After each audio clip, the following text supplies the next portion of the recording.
wake you up. Yeah, a little pattern interrupt there. That's the idea. Exactly. All right, cool. So today, what's happening? We got our boy here, J.R. Bizu from San Antonio, Texas. Which I'm excited about diving in. We're just gonna hang out for a little bit, kind of talk about what's going on in this lovely 2021 and get things rocking. So let's roll. Let's do it. So Jay, tell us. I'm just going to ask you some questions like an interview. That way, it's a little less awkward since Jake just teed it up to be kind of awkward. How long have you been in real estate, brother? So I'll be going on 16 years now this year. That's OG status. Yeah. Yeah. Doesn't feel like it. Veteran territory. Yeah. Oh, did we lose him? We lost him immediately. I can hear you still. You can hear him? Yeah. Oh, I can't hear him. There he is.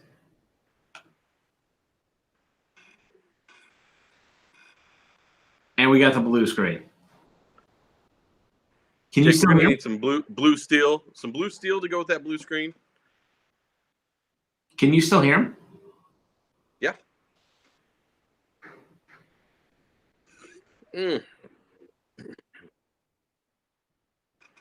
At least it didn't remove us and just leave him. That would be awkward.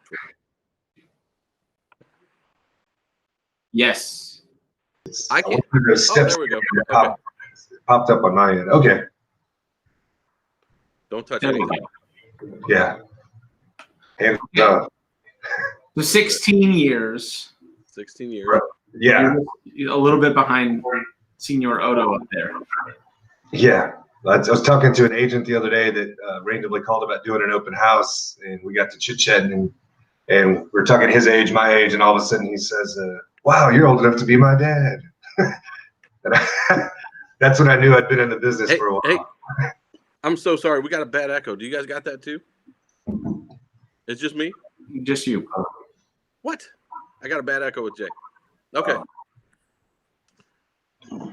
Nah. I was thinking 2 mics may be on. It sounds fine on my end, but I don't know. Yeah, I can hear him normal. Okay, I'll follow along anyway. I'll do my best. Do. Okay, so 16 years into it. What were you doing before? So before I was basically in the Air Force. I'd gone active duty for a while. Then when I got out, I used the GI Bill, went back to school, but I stayed in the reserves and the Guard, that kind of thing.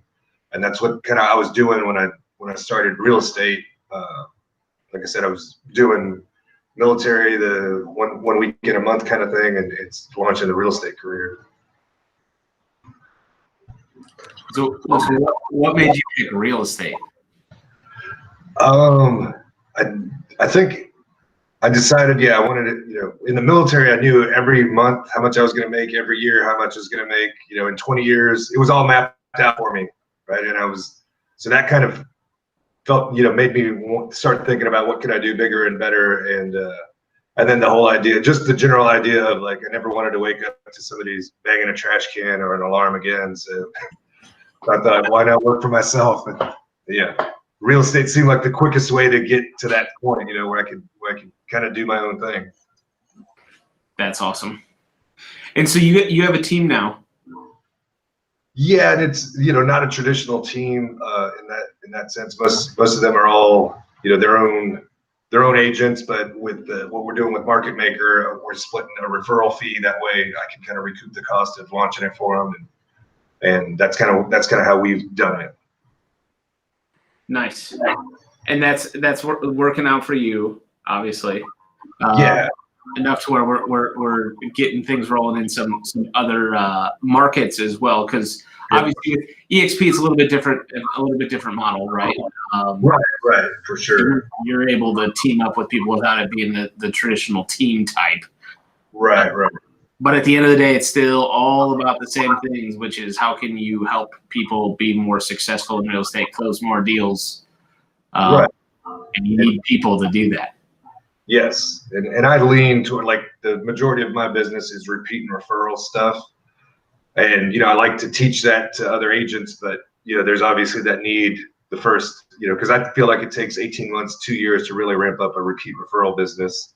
And, this has been kind of that backlog. Like I wish I had this when I was starting, as a way to feed the funnel up front and then build out the rest of it, behind that. So ideally that's what we're building out for our agents. The people that we're working with, we're showing them how to do that and using Market Maker to, to feed their funnel now and get them started. And, especially with a new agent, we've got a couple of new agents that we're working with in that group.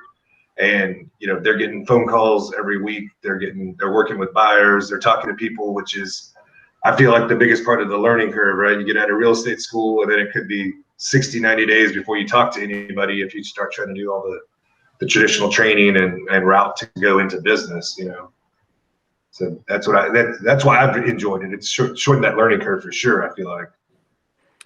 Yeah, for me, when I first started, I was in a market where I had never lived and I was young. And, it's hard to have those conversations when you look like somebody's kid or grandkid. You know what I mean? Like, hey, you thinking about selling your house? And so this is much more empowering. And that's why I fell in love with it, years back, just the ability to attract people. So, you started on the platform originally, you closed some deals, you had some success, right? Right. Do you remember like any of those numbers or anything that you had done? And what inspired you to take this next step to expand in this manner? So I guess like the first part of it where we had that success early on, I will say that was one thing that impressed me with Market Maker. I liked the idea of it, but I'm not a big fan of, just getting more leads in the door, because ultimately that means more time sitting in front of a computer, following up, making a search for somebody. It's been 6 or 8 months. Have I followed up with them again?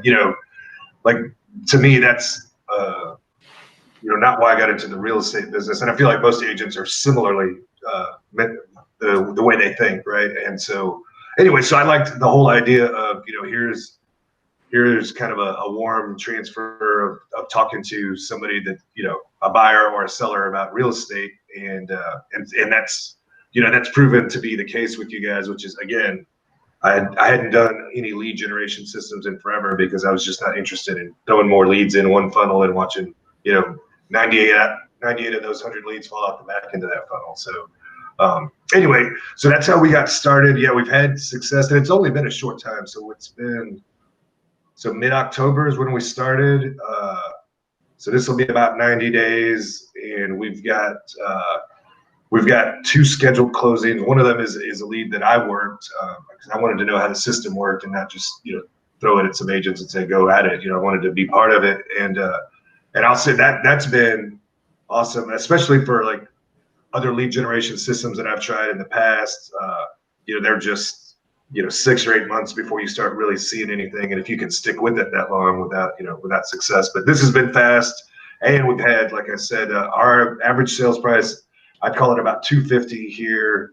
The first deal that I closed personally was a $335 deal, so it was above the average, which was good. And then we've got another agent that's closing one at the end of the month. That'll be her first one on the deal, or with Market Maker. And so so seeing success with the group that we wanted to, and seeing the success happen for myself, I got excited about it, and that's where we started looking into growing it, because if we can do it in this market, why not another market? And like you said, we've got agents, because of the model that we work under with EXP, we've got agents in different markets that now we can support or help support, and get them going as well. So. Yeah, that's awesome. I mean, I think that the mistake that a lot of, especially team leaders make, and let me know if I have feedback here, Jake, because I'm using this new mic, so it could be screwing up. Sounds good to me. Okay, great. Is they'll buy something and then they'll just dump it on their agents, and they'll be like, "Figure it out and make me some money because I'm spending money on you." It's like that model. I don't personally suggest. You got to have an implementer. You got to master the system before you try to delegate the thing. So nice work in getting in there and rolling up your sleeves and figuring the thing out prior to putting it on anybody else. One of the things that I think, it makes it, I mean, I don't think I know for sure, a huge difference is the person's ability to convert somebody. I mean, we can capture the lead, right? Set the appointment with the lead, get the phone, get the agent connected with the lead. But the ability to have that conversation to convert, I think your 16 years in the business is definitely helpful. Is there anything that you can share about, maybe the way that you talk to these people? And I will say that the support from you guys has been great, and with Julia, and then she went back over everything with the team on a weekly basis until they kind of felt comfortable. So that part of it's been great too. Like it wasn't, again, like other systems where it's like, here's the stuff, go figure it out. Like you guys helped us launch it as well. You know what I mean? So that part was good. And then as far as as far as the way that it's kind of, I guess, worked out for us. Like I said, I think everybody's been pretty pretty happy with it, and like I said, we're getting agents appointments, and basically what I'm saying is kind of like the script that you guys provided, but which is, it's almost natural for us at this point, because again, a lot of the business that we do is people we already know, or a friend of a friend kind of thing. So it's easy for us to go out and say, hey, let me go show you a house, and then we'll talk about the details after we kind of meet up and really see what you want to do. So that was kind of a natural thing for us to do. But I think that's one of the most important parts is to meet up with these prospective clients one way or the other. Like we had one guy that told me he wasn't going to sell until next year. And so I said, oh, well, let me come out and give you a value for your house and see where you're at. Make sure you're going to really get what you want out of the house. And so he became excited about that. And then it turns out he was a veteran as well. So we hit it off, and we've been keeping up with each other on text and different stuff that's going on. So now I feel really comfortable that guy in a year is definitely going to be a client, and honestly, he wants to, again, it's a high price point for our area, but he wants to sell a $600,000 house, downgrade to a $500,000 house, and buy a couple of rentals. So that's one appointment. That's potentially 4 deals in the pipeline for later this year, early next year. And yeah, that's phenomenal. Congratulations. I think a big key in that is, what most people miss. 3/4 of these people are going to do business with the first agent they meet.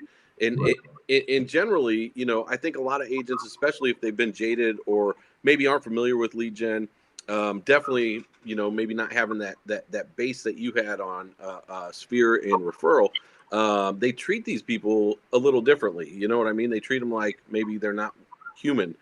And my thing is just go make a friend, just like you did. And you had that affinity point. I found that's what we call those, something that you have in common with somebody. I found affinity points with people that have the same name as my sister, you know what I mean? And just telling them that, they're like, oh, so you kind of think of me as a sister. Well, I guess the same name, it can be something as small as that, or, for example, you've been in the Air Force. I grew up in Omaha, Nebraska, which is, Bellevue and Offutt. Have you ever been to Offutt? Yeah, I've been up there. Yeah. So there's something we could talk about, right? and my mother ran the Stripes Club, so I was civilian dependent, and I would always run around the base. It was fun. Yeah. Go to the air shows and whatnot. But those little affinity points. It's like a cheat code almost, and it does become a natural thing. And the more up to bats that you have, the more natural you're going to become at it. For me, I screwed up a lot, but I just had them keep coming and keep coming. And, enough to screw up to the point where, oh, don't do it, Jake. Oh, you're not my friend anymore. That's his first. That's his first business card. That's my first pictured business card. My first business card, I refused to have my picture on because I look so young. Yeah. So anyway, everything we touch turns to sold, baby. That wasn't my slogan. That was a brokerage. But my son looked at that picture. He said, "Dad, was it raining when you took that picture?" Because I had like the bang thing going on. He's 7. It was always raining in that era. Right? Yeah. Listen, it was the style. It was the gladiator hairstyle, Jake. You were about in 2nd grade. You don't remember. Anyway. Not that far behind. I know. I just got to give you a hard time for breaking that out. But I think that these little things, Jay, are really the key differences to people having success and not having success. And I love your mindset of, we're used to referral and we're used to Sphere, and so we would treat them like a friend, I think is what I heard you say. And I think that going in, that mindset is just the difference. you know, in having success and expecting, it's having the expectation. You know, I always say if you're having a baby, you find out what the gender is and you paint the room before the baby comes because you're expecting it to happen. You know what I mean? You're not like, well, let's see if this baby comes and then I'll paint the room, right? Yeah. And so it's just a difference in mindset. So again, nice job. You know, in the expansion, where did that come from? How did you decide to do that? I think that's really intriguing. Well, there was so I've got an agent that's in the Atlanta, Georgia market, that area, and that was one of the first people that made the move to EXP with us, and because he was in a different part of the country, but we had met through some marketing groups, and anyway, when he made the move, he's been over there, and he just telling me that he got a handful of new agents that he was trying to mentor and bring up to speed, and so at first, I didn't say anything to him at first. I wanted to see it work before I started utilizing it. And then once we kind of I saw how it was working, how it was flowing over here. Well, then I brought it up with him about, this is working pretty well, and especially with new agents, the ones that we have here. So it just sounded like it was going to translate great for him. And we talked it over, and he said, yeah, let's do it. So now they're ramping it up and giving it a shot. They've only been at it, I think it's got to be less than 30 days with them, but they've been at it 2 or 3 weeks, and they're already getting appointments, and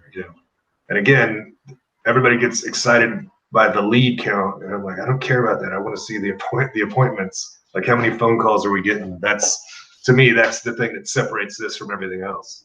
Yeah, for sure. And one of the things that we do, and this is what Jake is really, really masterful at, we run the same marketing program to sell Market Maker, right? So what we track are, I don't ever really look at the lead count unless he tells me, but it's the number of appointments, the percentage of show rate, which we run, 40 to 50% of the people that set the appointment actually show. And then obviously they go back into the pipeline for the people who don't to use every piece of the pig, so to speak.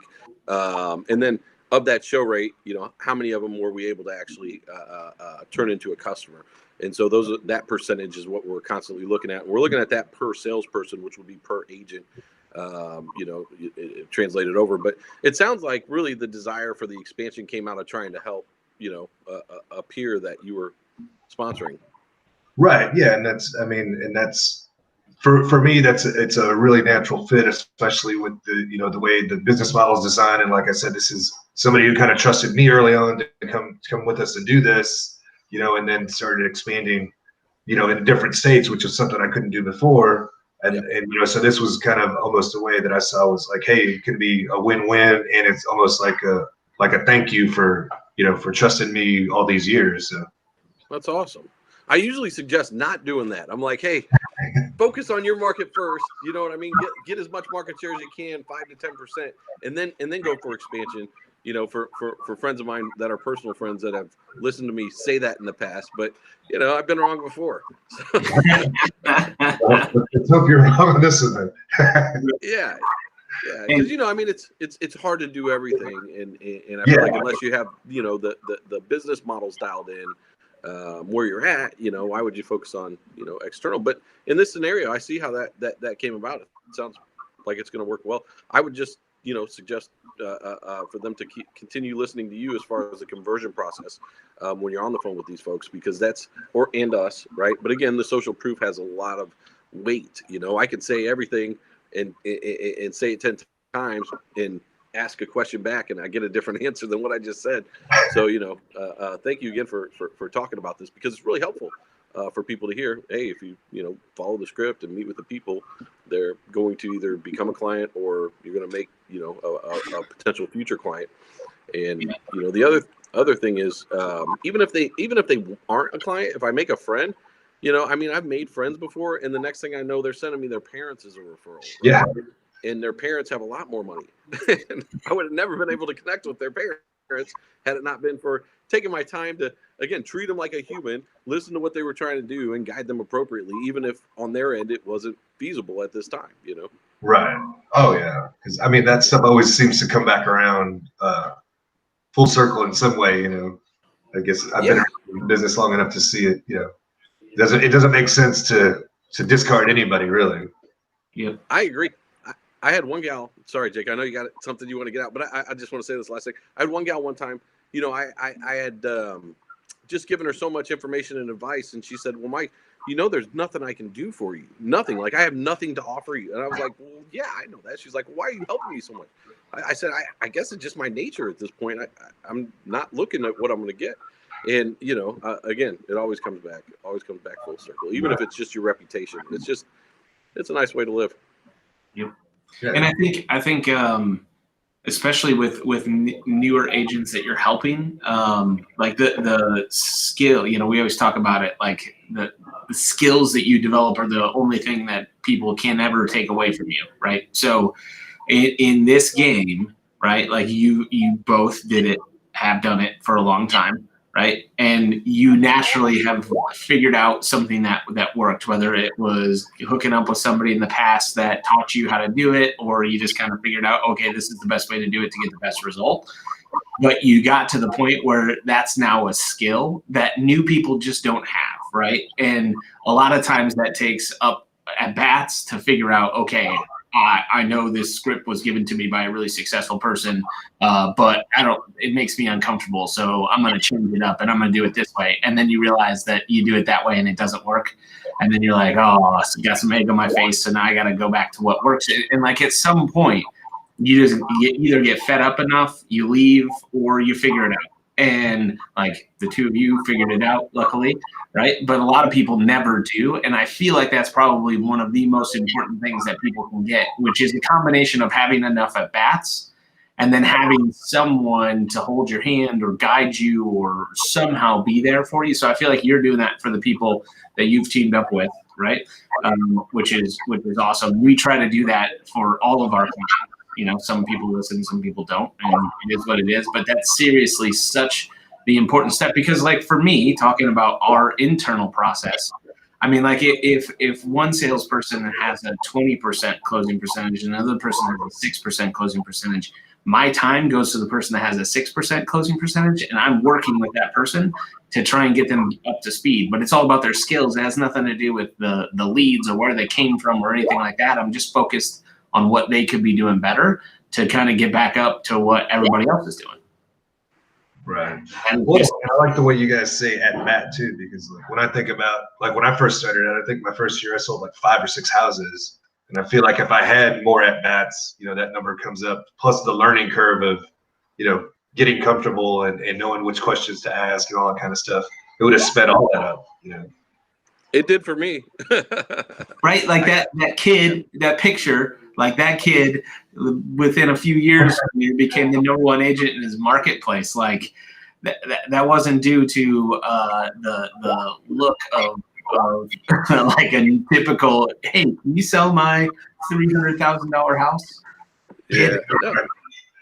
I feel like if there's somebody out there younger that's in the real estate business and you're watching this, the way to get around that is to be overly prepared and know the market inside and out and really know what you're talking about. Because that competency will come through no matter what you look like, no matter what your age is, and they'll know that you're a professional. And how many homes are on the market, average, days on the market, what's new right now, especially if you're going into for a listing, and just really knowing the market helps tremendously. And then of course on the marketing side, when I would get done with the listing presentation, they'd be like, hey, where did you go to school for marketing? And I was like, oh, I didn't.